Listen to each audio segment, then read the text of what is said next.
भाऊ सोपीने भाऊ शेती करणं माझ्या खरंच.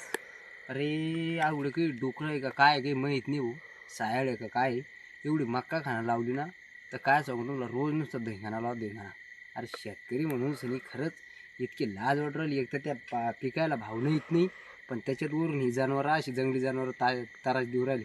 काय करा ते समजा. आता हे तार आणला, आता हे तार असा गोल बांधून देतो आणि जर कधी उद्या खाल्लं तर मग एक काम करतो, रामकृष्ण हरी म्हणतो, एक झेंडा घेतो आणि भगवी लुंगी घेतो आणि कुशाला एखाद्या वनात जाऊन बसतो ना मस्तपैकी तपासण्या करतो एखाद्या मंदिरावर जोडणी त्या.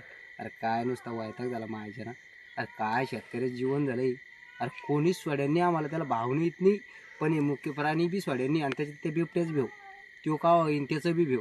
अरे काय जीवनाची म्हणजे निश्चित दशा लावली शेतकऱ्याची, निश्चित दशा. काहीच समजत नाही काय चाललं म्हणून जीवनात गुतलं.